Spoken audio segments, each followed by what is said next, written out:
Si estás aquí es porque seguramente te interesa saber cómo expulsar a un demonio. Eso es obvio.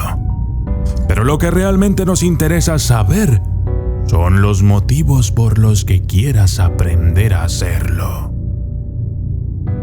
Desde películas, pasando por casos extraños hasta fenómenos que la ciencia no puede explicar, los demonios han sido desde hace mucho tiempo un gran problema para la humanidad.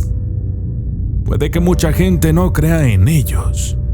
Puede que algunos duden un poco, o puede que haya quienes alguna vez vieron, escucharon o sintieron algo. Pero existen personas que han sufrido la peor de las tragedias espirituales que en este mundo se puedan experimentar. Estoy hablándote de la posesión demoníaca. Pues el día de hoy, o debería decir la noche, y es que estoy escribiendo este documental mientras algunos de ustedes duermen tranquilamente en sus camas. En fin, en esta ocasión aprenderemos algo de vital importancia, sobre todo para quienes creen estar poseídos. ¿Conocen a alguien poseído o que definitivamente están poseídos? Yo soy el documentalista y esto es cómo expulsar a un demonio. Desde las sombras hasta la luz, desde el misterio y la intriga, tocando temas tabú. Y descubrí en medio de la terquedad que existen mundos paralelos, y a través de mis errores conocí la humildad, haciendo un pacto con el cielo. Yo soy el documentalista. Antes de empezar necesito que sepas algo. Este video lo he hecho con una intención, la de ayudar.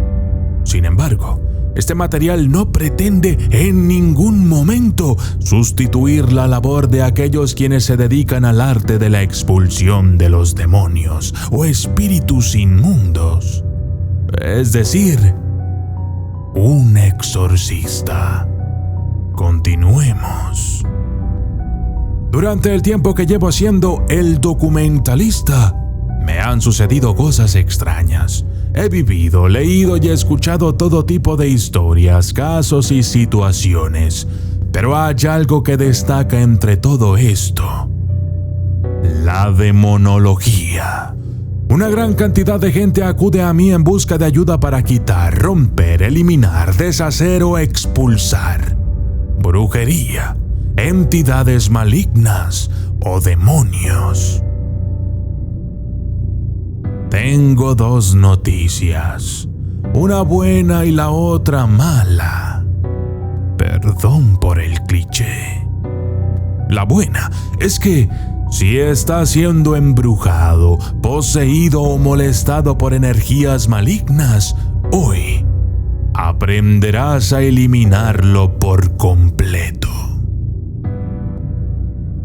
La mala es que yo solo no puedo ayudarlos a todos. No es porque no quiera, es que simplemente son cientos y cada caso es diferente y se da por diferentes circunstancias y motivos.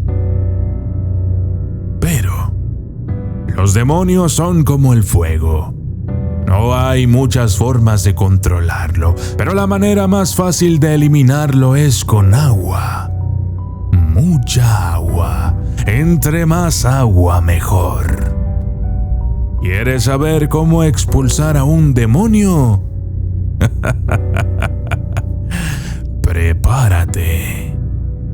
Y por si las dudas, también persígnate, porque estás a punto de recibir un conocimiento que hará que los demonios se retuerzan en el infierno. Vamos a definir lo que es básicamente una posesión demoníaca. Se trata de un fenómeno espiritual en el que un espíritu normalmente de índole maligna invade el cuerpo físico de otro espíritu encarnado, es decir, un humano, para atormentarlo, perderlo, alejarlo de Dios y llevarlo a cometer actos carnales repudiables y asquerosos, fuera de toda ética y moral. El humano por lo general es el culpable de todo esto. Sí, el humano, ya sea mediante brujería o por debilidad. Estos espíritus o demonios pueden invadir el espacio de una persona de diferentes maneras y en diferentes fases. Para reconocer estas fases, las describiremos a continuación. Fase número 1. Manifestación. Esta fase puede llegar cuando un humano se encuentra alejado de Dios. Por lo tanto, se encuentra débil de espíritu, por lo que éste puede ser subyugado con suma facilidad. Pero la manifestación también puede darse en personas religiosas que lleven una vida espiritualmente enriquecida, pero que se ve debilitada o afectada por motivos como la tristeza, una tragedia, depresión, la muerte de un ser querido, la apatía y un sinfín de sentimientos y actitudes negativas que, poco a poco, crean brechas, bajan la guardia y cuando menos lo esperas, comienza a suceder. Fase número 2. La infestación es la fase en donde la entidad se presenta ante su víctima y entonces la persona infestada puede verle, sentirle, oírle u olerle. Esta es una fase decisiva. El ente se puede presentar ante ti como un ser de luz. Puede ser un familiar fallecido, un hada, un ser benévolo e incluso un ángel. Pero cuidado, mucho cuidado, porque los demonios se disfrazan de seres de luz y pueden engañarnos para hacernos caer en sus trampas.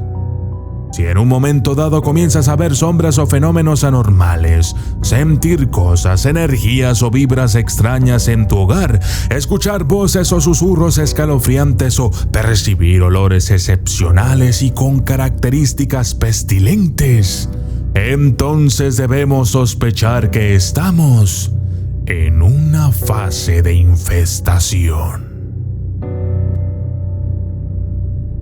Fase número 3. Opresión. Durante la fase de opresión, el espíritu o entidad maléfica ha comenzado a invadir o subyugar el espíritu de la persona que va a ser poseída. En este punto, las personas que están siendo atacadas pueden manifestar ciertos síntomas o fenómenos tanto físicos como psicológicos, aunque es importante saber que la raíz del problema viene desde lo espiritual, es decir, por parte del o los demonios.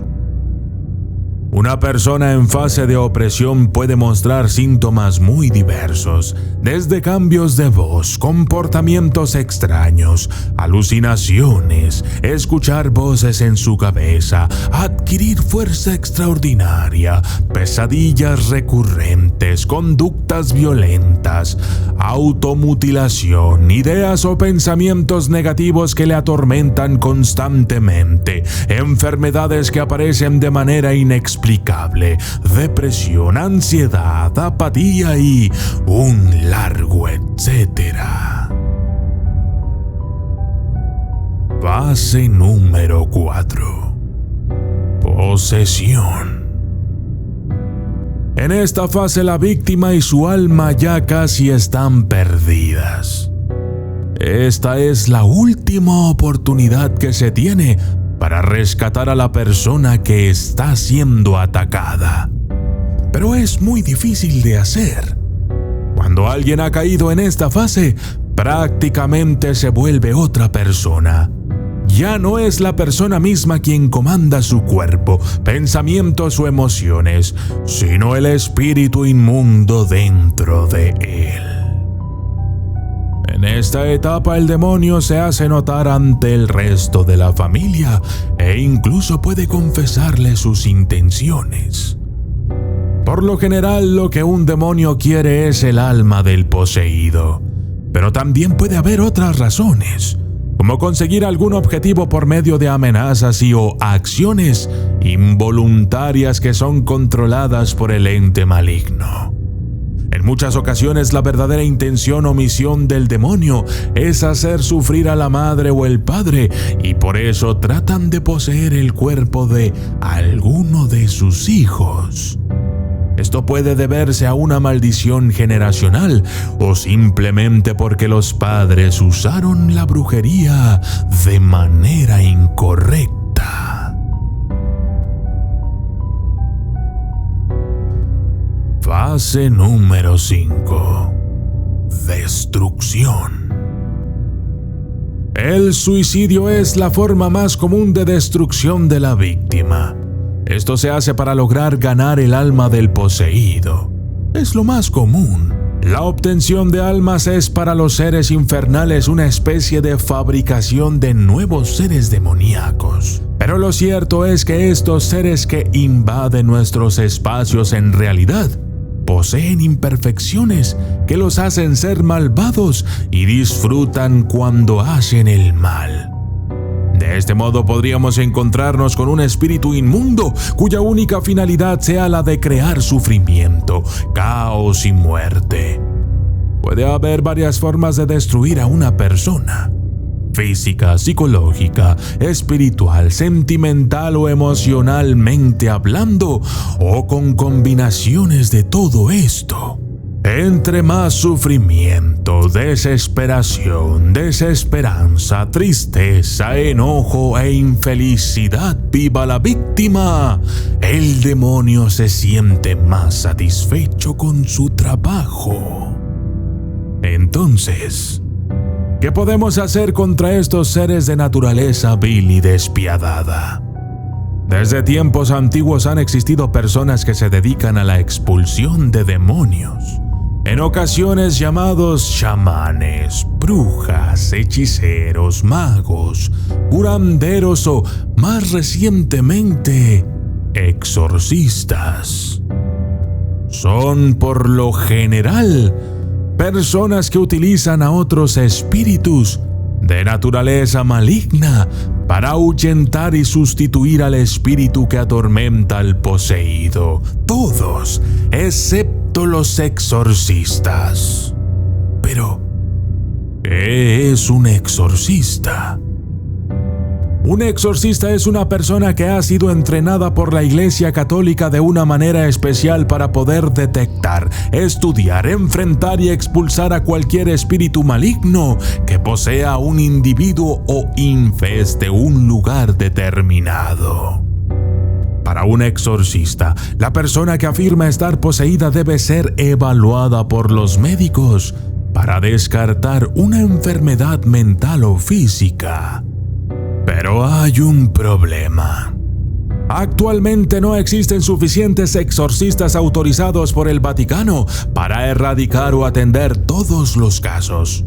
Y aunque lo hubiera, la mayoría de las personas no saben cómo o dónde acudir con uno. Son muchos los casos de personas que van con un sacerdote común y este no sabe qué hacer.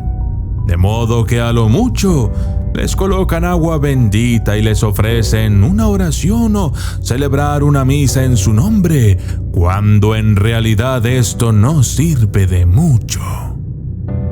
En estos casos, que desafortunadamente son la mayoría, debemos practicar algo a lo que yo llamo autoexorcismo.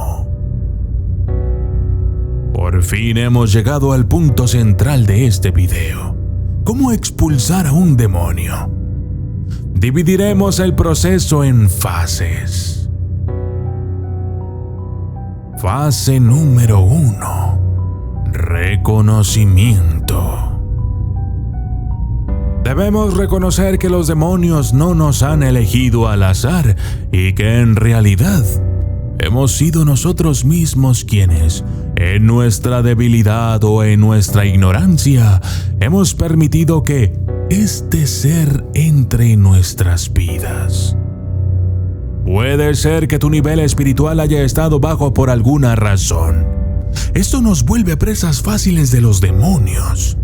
Cuando una persona es buena, de corazón lo bastante puro, cuando practica cosas como el amor, el perdón, la paciencia, el orden, la bondad, la alegría o la oración, entonces somos espiritualmente más fuertes. En cambio, cuando llevamos a cabo conductas reprochables como el odio, la apatía, venganza, ira, vanidad, orgullo, soberbia, etc., entonces estamos volviéndonos más débiles de espíritu. Hay que reconocer que hemos sido nosotros quienes dimos entrada a los demonios. Lo mismo ocurre con personas que ignoran este tipo de cosas y, en su torpeza, invocan espíritus, ya sea por medio de juegos, por medio de conjuros, por medio de rituales o a través de un medium. Los demonios no eligen a sus víctimas al azar. Somos nosotros mismos quienes, de manera consciente o inconsciente, les dejamos entrar. Así es que hay que reconocerlo. El culpable somos nosotros mismos. Fase número 2. Decisión. Esta es quizás la fase más importante de todas, pues la persona que es poseída debe tener la voluntad de querer expulsar, liberarse o ser exorcizada. Si una persona no reconoce su culpabilidad y además no quiere ser liberada, entonces no hay nada que hacer al respecto. Es importante entonces que el poseído tome una decisión, la de ser completamente liberado de la opresión. Fase número 3. Autoexorcismo. Cuando un espíritu inmundo se echa encima de nosotros es porque en nuestro espíritu hay características en común con el espíritu que nos atormenta.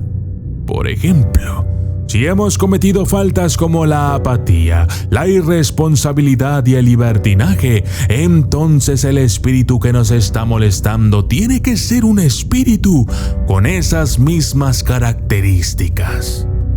Si entendemos esto, entonces podemos saber cuál es su punto débil y podremos combatirlo de manera más eficaz. ¿Cómo? Haciendo lo contrario, luchando contra nuestros bajos deseos, sobreponiéndonos a estas actitudes que nos llevaron a caer víctimas de la posesión.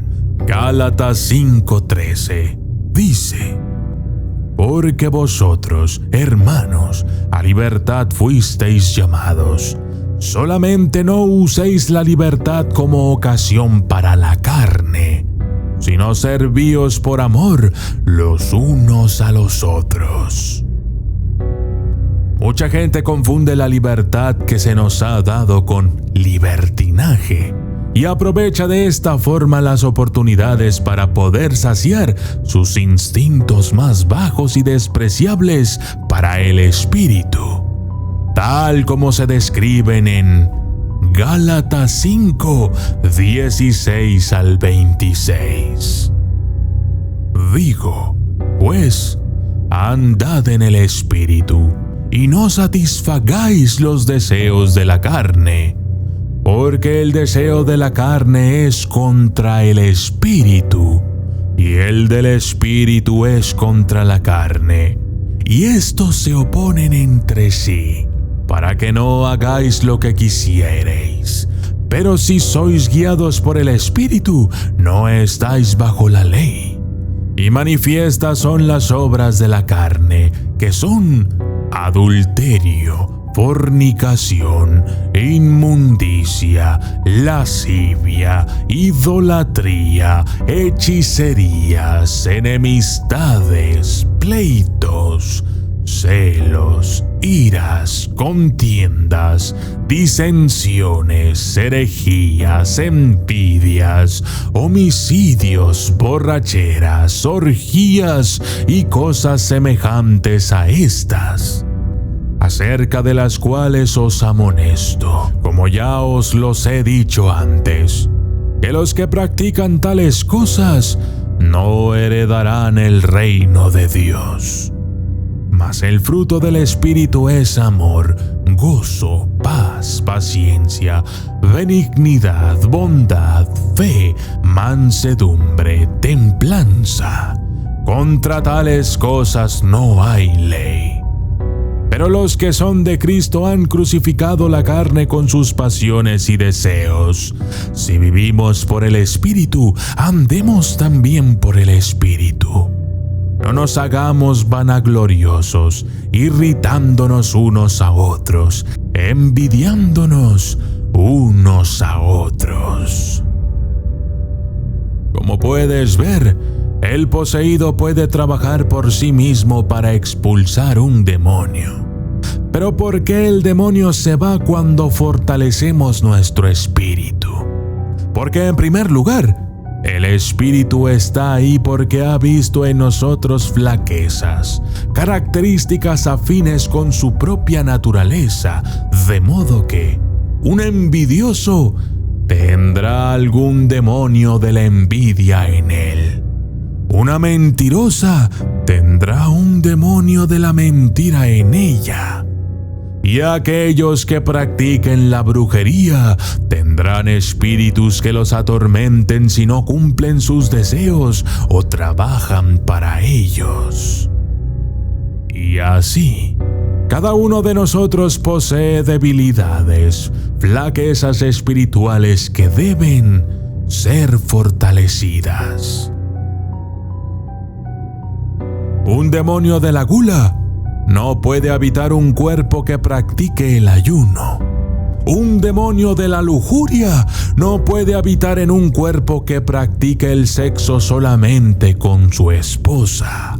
Un demonio de los celos no puede habitar en una persona que practique el amor al prójimo, y así sucesivamente.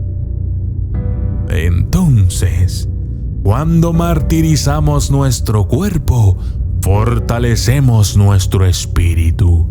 Y cuando fortalecemos nuestro espíritu, ningún demonio puede habitar en nuestro cuerpo. Fase número 4. Reforzamiento. Una vez que sentimos que los demonios dejan de acecharnos, no debemos bajar la guardia. Al contrario, debemos tomar precauciones extremas. Estas precauciones son herramientas que nos sirven para continuar fortificando nuestro espíritu. A continuación, recomendaré 4 prácticas que son altamente efectivas para reconfortar el alma y fortificar nuestro espíritu. Número 1. La oración. Cuando oramos, estamos yendo a la presencia de Dios. Una luz de humildad emana de nosotros cuando comenzamos a hablar con nuestro Creador. Y si en nuestras oraciones reconocemos que realmente hemos cometido faltas, que hemos hecho cosas malas o nuestro comportamiento no ha sido el mejor, entonces nuestro espíritu será enaltecido por el perdón y la humildad que son producto de estar en presencia de Dios. Número 2. El ayuno. Cuando ayunamos, desintoxicamos nuestros cuerpos. Privamos a nuestro organismo de nutrientes y entonces comienza a tomar energía de otras partes. Esas partes comienzan primero con lo que el organismo reconoce como basura u organismos inservibles. Comienza un proceso conocido como autofagia. Entonces, nuestro cuerpo, al librarse de todos los tóxicos que tenía, comienza a funcionar mejor. Y si funciona mejor, entonces la energía recorre nuestro cuerpo de manera más eficiente.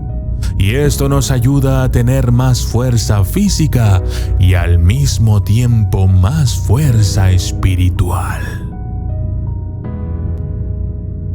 Número 3. La meditación. Es un proceso parecido a la oración. Pero en esta parte podemos realizar una introspección, de tal forma que podemos usar la meditación para fortalecer nuestra mente y calmar nuestros deseos carnales.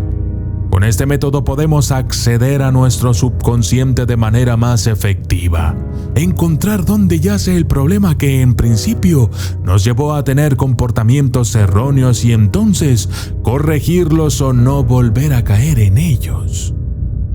También se pueden sembrar ideas y pensamientos positivos que te ayuden a combatir el estrés y las voces en tu cabeza. Número 4. El aprendizaje. Aprender acerca de cómo opera el mundo espiritual te ayudará a saber cómo evitar tener contacto con seres de naturaleza maligna, a reconocer cuando se trata de algo bueno o malo. Compra libros, ve a mi página oficial y descárgate unos cuantos. Lee la Biblia, fomenta nuevas amistades que sean sanas e intégrate a un grupo, célula, congregación o cualquier lugar en donde puedas o te sientas más cerca de Dios o de la luz. Fase número 5. Persigue la luz. Una vez que domines todo esto, no bajes nunca la guardia. Al contrario, continúa creciendo espiritualmente. Ve siempre hacia donde tu conciencia y tu corazón te dicten que está la luz, lo bueno, Dios. Dicen que los sentimientos negativos atraen a los espíritus negativos y que los sentimientos positivos atraen a espíritus positivos. Conviértete pues en un hombre o una mujer de luz, un ser espiritual al servicio del prójimo, del bien, del amor, la alegría y el perdón. Revístete con la armadura de Dios para enfrentarte contra lo que sea que venga y verás cómo estando en este nivel de espiritualidad, ningún demonio será capaz siquiera de acercarse a ti. Yo soy el documentalista y esto fue cómo expulsar a un demonio.